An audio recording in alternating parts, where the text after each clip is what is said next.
Le morning, les GG, tout sur les dessus de l'actu. Les grandes gueules. Parler beaucoup, manger l'argent, voyager beaucoup seulement. Mais travailler beaucoup, créer des choses, emploi des jeunes, non, non, non. Les dirigeants africains, les dirigeants sont comme ça. Les grandes gueules. Merci de nous rejoindre sur Radio Espace. Nous sommes ensemble jusqu'au port de 11h. Vous aider à mieux comprendre l'actualité en ce 10 décembre 2018. Vous faites le bon choix, mesdames et messieurs. Plusieurs moyens s'offrent à vous, évidemment, pour intervenir en direct dans notre émission. Si vous êtes plus au tweet, ça marche super bien là. Hashtag Espace GG. Sinon, l'autre numéro de téléphone qui s'affiche juste en bas de l'écran. Avec plaisir, nous allons prendre en compte vos messages dans notre émission. Mamoudou Kondé à la réalisation côté télé. Mohamed Diaby à la radio. Vous faites le bon choix. Merci à vous qui nous regardez à la télévision sur Espace TV et vous qui nous écoutez à la radio du côté de Lola sur 99.7, même fréquence à l'Abbé. Vous nous écoutez à la radio également du côté de Cancan à modulation de fréquence sur 99 avec l'équipe du jour. Merci de nous rejoindre. Moussa Moïsila, bonjour. Bonjour Lamine, bonjour à tous. Bonjour Mafoudia Bangoura. Bonjour Lamine, bonjour à tous. Bonjour Roby. Bonjour. L'instable. Bonjour à vous Tamba. Ah oui, il est, hein. Ah oui. Mais variable comme verbe du troisième groupe. Ah ben je te le jure. Oui, bonjour Lamine, bonjour à tous. Comment ça va ce matin mon cher Très bien, très, Le très week-end bien. à Conakry. Ah oui, pour moi c'était assez bouqué entre la présentation des J-Awards Ouais. et puis un concert gospel à l'église. Après, c'était beaucoup de choses à faire, mais ça va. Ouais. Ruby, à Conakry. Ouais, un peu dans mes plantations à Sangaredi. Ouais. Mais cette semaine, j'en ai rigolé un peu sur les réseaux sociaux. Franchement, il faut que je sais pas, c'est les fondateurs ou les recteurs d'université interdisent à leurs étudiants qui sortent et qui ont la licence. C'est vrai que au Palais du Peuple, souvent c'est festif, tout le monde est content. Les grandes gueules. Les livres, les diplômes, ils appellent ça comme un remise, c'est ça, c'est le terme couramment utilisé.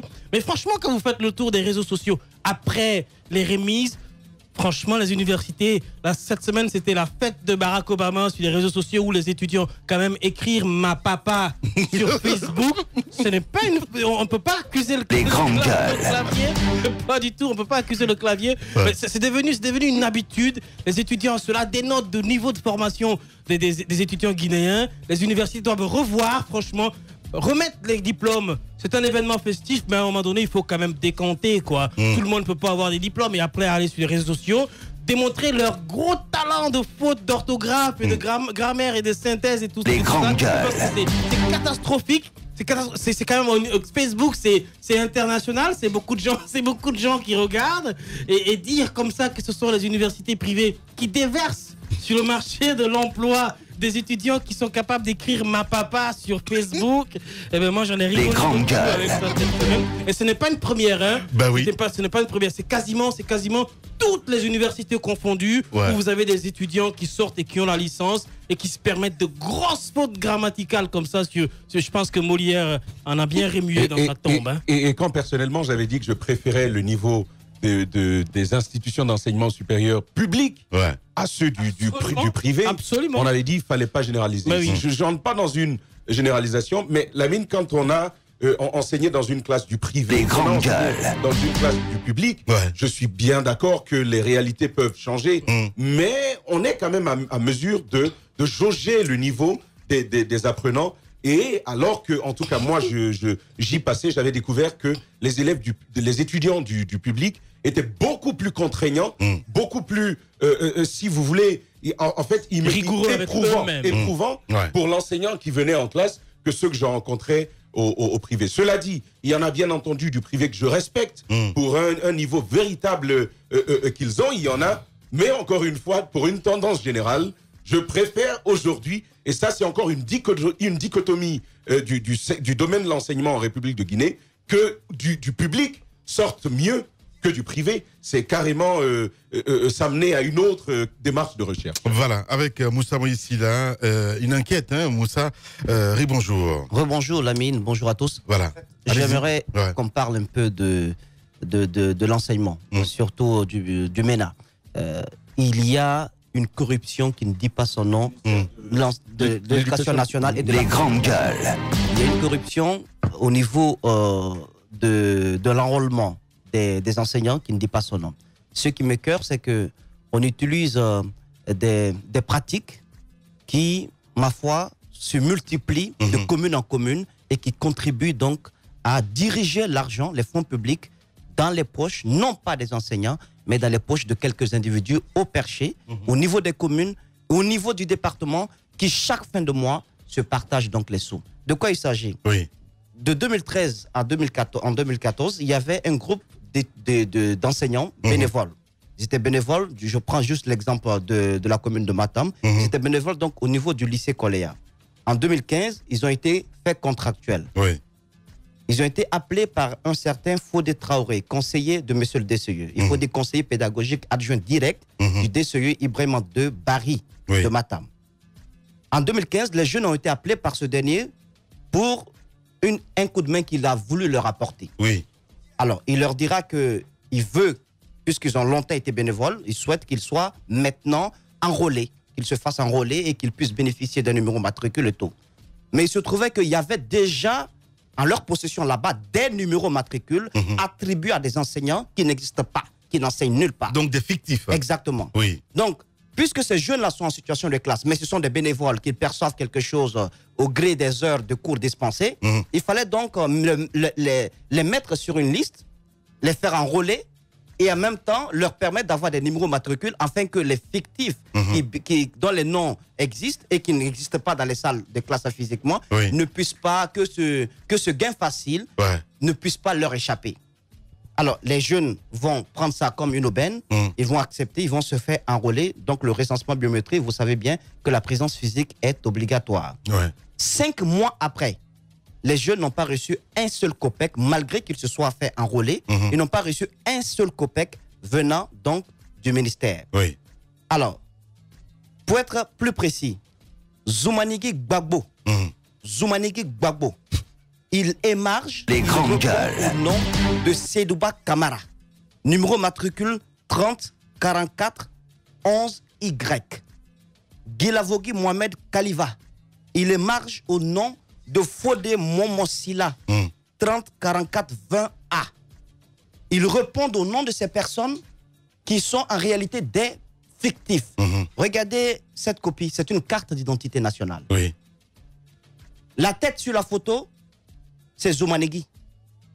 Le nom, c'est Seydouba Kamara. Et c'est ainsi qu'ils ont pu, donc, au niveau de la DCE, faire un montage. Et cette liste a été remontée du côté du ministère. Il y a même un arrêté qui est sorti, un arrêté d'engagement à la fonction publique. Les jeunes étaient contents. Ils ont dit, ben, maintenant, de bénévoles, nous sommes pas contractuels, nous sommes titulaires. Donc bientôt, l'argent va tomber. Il ne fallait pas s'attendre à quelque chose. Parce que qui mange beaucoup s'attend toujours à manger beaucoup. C'est-à-dire que l'excès de bien ne nuit pas. L'appétit vient en mangeant. Donc ces jeunes vont attendre longtemps, plus de 5 mois. Ils ne perçoivent rien. Alors qu'est-ce qu'ils font? Ils font le pas vers celui-là qui leur a promis qu'ils seront bientôt des fonctionnaires. Ils vont aller le voir. Mais messieurs, nous ne comprenons pas. On ne reçoit pas un copec. Vous avez pris des noms, vous nous avez attribué ce nom, nous répondons à ces noms, nous continuons d'enseigner, mais on nous donne toujours les cours que nous dispensons au gré des heures de travail.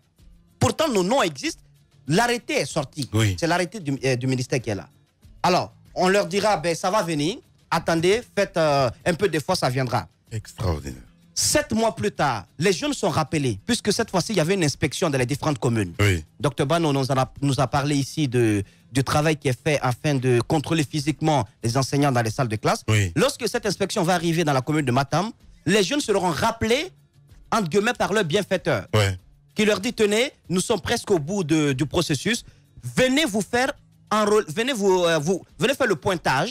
Parce que les inspecteurs sont là. Si vous ne faites pas le pointage, vous allez tout perdre. Faites le pointage. Comme ça, ils sauront que vous existez, vous enseignez. Et comme ça, après, on va faire le décompte et vous allez entrer en possession de l'argent qu'on vous doit. Les jeunes vont gober cela. Ils vont revenir dans la commune. Lorsqu'on dira, lorsqu'on va appeler Seydouba Kamara, matricule 30 44 11 Y, Zoumanigui Gbagbo va se présenter. Lorsqu'ils vont appeler Fodé Momosila 30 44 20 A, il y a Guilavogui Mohamed Kaliva qui va se présenter. Ainsi de suite. J'ai une liste de plus de 200 personnes. Extraordinaire. 200 les personnes. grandes gueules. Et ces 200 personnes, minimum, c'est 2 millions, un peu plus de 2 millions de francs guinéens par mois. Une liste, rien que pour la commune de Matam. Ouais. Multipliez cela parce qu'il y a la liste de la commune de Matoto dont je n'ai pas encore parlé. Il y a la liste de la commune de Dixine, de Kaloum, dont je n'ai pas encore parlé. Alors, multipliez ce nombre-là par 2 millions de francs guinéens et vous vous rendrez compte de l'argent de la manne financière qui est dirigée dans la poche de quelques individus au perché, au niveau des communes, mais également au niveau du ministère de l'Éducation nationale et de l'alphabétisation. Voilà comment est-ce que nous travaillons dans ce pays. 400 millions par mois, pour les deux, par commune. Incroyable. Et chose plus grave, lorsque ces jeunes finiront ce pointage, ils vont encore attendre des mois. Aucun montant ne leur sera versé. Ils vont faire le pas vers le DCE. Ils vont faire le pas au niveau du ministère. Ils vont rencontrer le secrétaire général. Docteur Bano qui m'écoute, je sais qu'il est à l'écoute de cette émission. Il sait de quoi je parle. Au ministère, le secrétaire général est au courant de ce dossier. C'est pas pour te couper la parole. Les 400 millions, ça fait 100 millions par enseignant à raison de 8 millions de francs guinéens par... Non, ça fait 50 enseignants à raison de 8 millions de francs guinéens par mois. Ces jeunes se torturent. D'accord. Ils sont nombreux dans les différentes communes. Ce sont ces jeunes qui donnent cours. Ils ne sont pas engagés, mais leurs photos, leurs noms figurent sur les documents administratifs. Ça, c'est le bulletin de salaire de Seydouba, de Zoumanegui. C'est son bulletin de salaire là. Ça sort, il ne perçoit pas un seul copec, ça va dans la poche de ces personnes-là. Et puis, lorsque les jeunes reviendront encore, après le pointage, ils reviendront voir ces personnes, alors, il leur sera dit que, vous savez, il y a la grève du SLEG. Donc, les enseignants titulaires sont à la maison. Ils ne vont pas enseigner. Ce qu'on va faire, on peut vous permettre d'être des contractuels. Est-ce que vous comprenez un peu la dangerosité de cette histoire? Les grandes gueules. C'est-à-dire qu'on utilise leur identité deux fois. C'est-à-dire, les jeunes risquent aujourd'hui, lorsque on mettra des garde-fous au niveau du contrôle biométrique, ils risquent de finir en prison parce que tout simplement, lorsqu'ils vont émerger à nouveau sur un système biométrique, eh bien, les photos sortiront et du coup, ils vont être perçus comme étant des doublons et ils pourront répondre devant la justice. On dit à ces jeunes, nous pourrons faire de vous des contractuels. Étant donné que le SLEG est en grève, les anciens titulaires, nombreux d'entre eux sont à la maison, eh bien, on vous met sur la liste des contractuels, on va balancer cette liste au niveau du ministère. Vous allez percevoir encore de nouveau les montants que nous donnons aux enseignants contractuels et donc on vous remet les pieds à l'étrier. Voilà la deuxième proposition qui a été faite aux jeunes. Je pense qu'il est temps que ça s'arrête. Le ministre Kaokaré, qui était en fonction à l'époque, connaît parfaitement bien ce dossier. Parfaitement bien ce dossier. Ce qu'on va faire, on va essayer d'appeler Kaokaré en direct. Moussa, c'est très important. Oui, il connaît parfaitement. Le ministre Sangaré, également, qui est en fonction, connaît, et les cadres du ministère du MENA. Donc tous complices, en fait. Mais Lamine, on ne peut pas quand même plus de 400 personnes. La folie. Il ne peut pas quand même Un arrêté ne peut pas sortir sans la complicité des ministères. La fonction publique et tout ça sont bien évidemment impliqués. Le manuscrit, c'est la fonction publique. Alors, moi j'estime qu'aujourd'hui, il est temps que ces jeunes s'organisent. Je leur ai dit, organisez-vous. Oui, mais Moussa, c'est bien. Moi, j'aimerais tellement les entendre dans ce studio, une manière de comprendre un petit peu le mécanisme, comment ça fonctionne. Parce que si ils se sont confiés à toi, c'est évidemment pour que le public puisse savoir exactement ce qui se passe. Bien sûr. Voilà, il n'y a pas de mal à ça, qu'on puisse les écouter. Comment ça se passe, le mécanisme et tout ça? Je comprends très bien. Je comprends. Moi, je veux qu'ils parlent. Je les contacte, je veux qu'ils parlent. Les grandes gueules. Quelques-uns, je vous dis juste l'inquiétude de quelques-uns. Vous savez, c'est très facile de manipuler quelqu'un qui gagne à peine à manger 2 fois par jour. Ces jeunes souffrent. Rien que par leur habillement, vous comprenez que ce sont ceux-là qu'on envoie au charbon et après on leur promet des miettes. On leur promet toujours des choses. Donc certains n'ont même pas la force de combattre pour leur propre cause. Je pense qu'il est temps, je suis d'accord avec vous, qu'ils puissent se relever, s'organiser. Témoigner, voilà. On va essayer d'appeler Kaokaré, mon cher réalisateur Mohamed Diaby. Roby, je reviens dans un instant avec toi, allez-y. Alors, la première question, en suggérant bien sûr que ces jeunes puissent intervenir, alors naturellement, c'est une très très bonne chose. Mais il faut quand même se poser une question. À quelles conditions est-ce que initialement ils ont été engagés? Parce que souvent, des facilités comme ça qui sont ouvertes, ça, c'est moyennant quelque chose. Vous qui venez, vous apportez de l'argent. Il faudrait par exemple que ces jeunes puissent nous dire très clairement, est-ce qu'ils ont été amenés à payer quelque chose à ces gens qui ont pris contact avec eux? Forcément. Parce que souvent c'est comme ça. Et dans cette perspective, ce sont des corrupteurs eux aussi. Les grandes gueules. Ce sont des corrupteurs eux, tout comme ceux-là qui leur ont proposé ce marché de la corruption, ils doivent naturellement répondre devant la loi, c'est une chose. Je me suis amusé à faire un calcul bien simple. Lamine Guirassy, Moussa Moïse a parlé que d'une seule commune. Et en moyenne, il parle de 200 personnes. Ça, c'est un chiffre en moyenne. Vous multipliez ça par les 5 communes, nous sommes à 1000. Hein?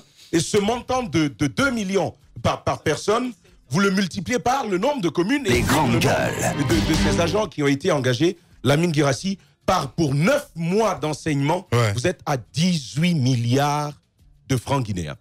18 milliards de francs guinéens, c'est quand même quelque chose. Moi, j'ai envie de dire, cas au carré, c'est important que l'on l'entende. Non, mais on va l'écouter. Raison bien simple. On va l'écouter dans un Aujourd'hui, instant. il a de grosses difficultés à payer son loyer. C'est pas possible. Il faudrait bien que l'on sache ce qui a pu se passer. Parce que sur le premier dossier de ce loyer que l'on a abordé, il s'est présenté comme une victime, quelqu'un qui n'a rien compris à ce qui se passait. Est-ce que dans le même dossier, il plaidera également, à nouveau l'ignorance, comme il l'a fait de ce premier dossier? On attend bien sûr de savoir ce qu'il en est. Mais encore une fois, on ne peut pas jouer comme ça avec le secteur de l'éducation, comme nos gouvernants sont en train de le faire. Tout à l'heure, on abordera la question de cette grève du SLEG pour poursuivre justement cette perspective. Mais encore une fois, corrupteurs, corrompus, toutes ces personnes doivent répondre. Ce n'est pas, je le répète encore une fois, la pauvreté n'est pas une excuse. Le dénuement n'est pas une excuse. Il y a des valeurs morales que chacun de nous est amené à défendre si on veut construire une bonne Guinée. Et pour marcher sur la langue de Tamba, je voulais dire encore continuer dans les calculs pour dire qu'à raison de cet échantillon de la commune de Matoto, lorsque nous parlons de Matam, lorsque nous parlons de 200 par commune, nous le multiplions, ça fait les 1000 évidemment. Et lorsque nous partons de la grève des enseignants du SLEG qui revendiquent 8 millions de francs guinéens, ça veut dire que en corrigeant cette défaillance, on va appeler ça défaillance, hein, c'est un euphémisme, mais c'est vraiment dramatique. En corrigeant cela, ça veut dire qu'on est capable de payer 250 étudiants titulaires à 8 millions de francs guinéens avec ce Les grandes gueules. Donc, voyez-vous, le drame ici, c'est qu'à un moment donné, lorsque vous vous asseyez, vous comprenez quand même le cri de cœur des enseignants titulaires qui, à un moment donné, demandent la révalorisation de leur salaire et l'amélioration des conditions de leur travail, parce que, regardez, cette situation, c'est dramatique. Et aujourd'hui, à la fonction publique, je vais vous dire, ce n'est pas un secret, pour avoir un matricule, vous êtes amené à payer entre 2 millions, 3 millions, jusqu'à 4, 5, jusqu'à 8 millions de francs guinéens pour avoir les matricules à la fonction publique. C'est un fait, c'est connu, c'est public, ce n'est pas caché, tout le monde le sait. Donc, à un moment donné, je pense que le procureur de la République doit être saisi de ce dossier-là. Justement. Et une enquête doit être ouverte. Et la justice doit s'impliquer parce que, et corrupteurs et corrompus, je pense que la situation est dramatique. Nous ne pouvons pas comprendre dans un pays où la crise est aiguë, où on parle de Fonds monétaire international, on parle de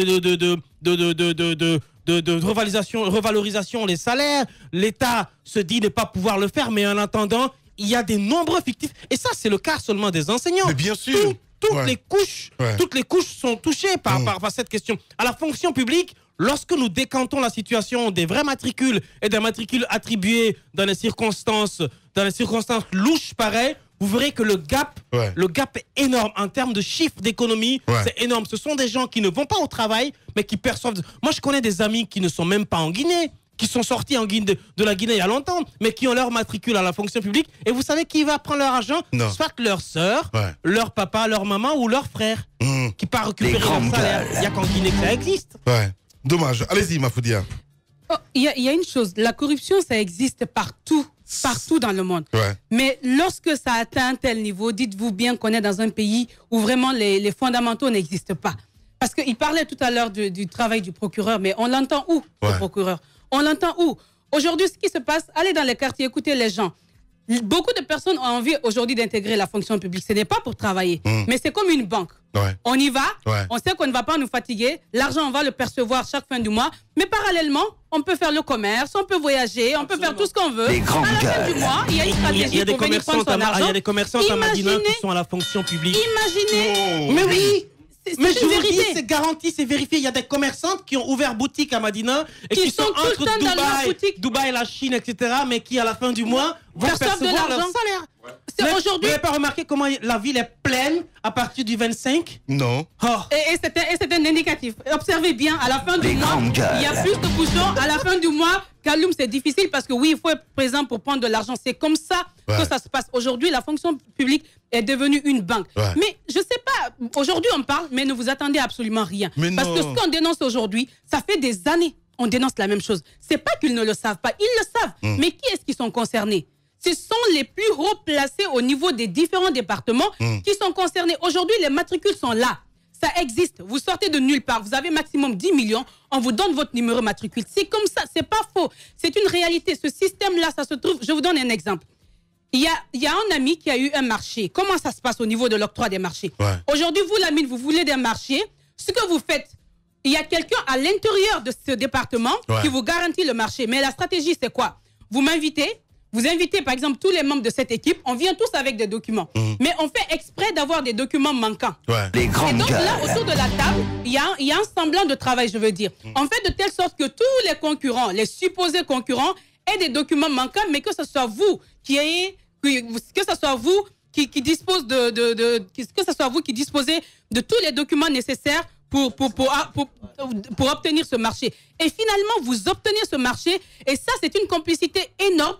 Les gens qui sont autour de la table, ce sont vos connaissances. Ce ne sont pas des concurrents, ce ne sont pas de véritables concurrents. C'est un système qui est des faux concurrents, bien envoyés, bien réfléchis. Maintenant, quand vous obtenez votre marché, bien évidemment, la personne qui vous a aidé à mettre tout ceci en place vous lui donnez sa part. C'est comme ça que ça se passe. Et puis aujourd'hui, on s'étonne qu'il n'y ait pas d'argent pour faire ceci, pour faire cela. C'est assez compliqué. Mais encore une fois, moi, je sais que face à cette déclaration, il n'y aura rien. Il y a des gens qui y vont parce qu'ils n'ont pas... Des jeunes qui ont la compétence, mais qui sont obligés de s'adonner à la corruption parce qu'à un moment, il faut faire de l'argent. Il faut avoir une activité. Après, il y en a même qui n'ont absolument rien, qui sont dans le quartier, justement, qui cherchent à avoir de l'argent avec la fonction publique, qui y va. C'est un système qui est entretenu. Il ne faut pas s'attendre à ce que ça finisse maintenant. Ça va perdurer parce que ce sont des milliards et des milliards que chacun gagne et à chaque sortie. Ces milliards-là, je ne sais pas comment le dire, mais... Chacun y prend son compte. Ça commence par le ministre. Vous parliez tout à l'heure de cas au carré. Il ne peut ne pas être au courant. C'est pas possible. C'est vrai que, en fait, c'est un système qui est là. Si vous écoutez aujourd'hui ce qui est en train de se passer en France, beaucoup de personnes disent Emmanuel Macron n'a qu'à démissionner. Mais pour beaucoup, c'est pas Emmanuel le problème. C'est le système le problème. Et aujourd'hui, le système en Guinée s'est entretenu de telle sorte que si on ne lutte pas contre ce système, enfin, ça passera par une personne qui viendra, un leader qui aura une ferme volonté. Mais pour le moment, c'est bien parti pour que les minorités continuent à être plus riches et que cette majorité continue à être plus misérable. Bien. Vous êtes sur Radio Espace, chez les Grandes Gueules, en direct, K.O. Carré. Les Grandes Gueules. Bonjour, K.O. Carré. Bonjour. Monsieur le ministre, bonjour, bienvenue dans les Grandes Gueules. Depuis que vous étiez en fonction, les dossiers liés donc aux enseignants fictifs ont commencé à circuler. Mais là, la chose est devenue un peu plus grave. Nous avons enquêté sur un groupe d'enseignants, notamment dans la commune de Matam. Et ces groupes d'enseignants ne sont plus contents parce que tout simplement, leurs identités ont été utilisées pour être enrôlés dans la fonction publique et ils ne perçoivent pas un seul rond chaque fin de mois. Mais l'argent sort avec leur numéro matricule et ce sont quelques individus au perché qui empochent ces fonds. On nous apprend que vous en savez assez sur ce dossier, que vous en savez même beaucoup sur ce dossier. On aimerait en savoir un peu plus ce matin. Non, déjà, on l'a perdu là. On l'a perdu. On va le rappeler. Tenter de le rappeler. Voilà, on va le rappeler. Radio Espace, les Grandes Gueules. Leur spécialité, c'est la démesure totale. Tant qu'ils ne changeront pas, nous ne changerons pas non plus. Les Grandes Gueules, à suivre tous les jours sur la radio d'opinion. Radio Espace.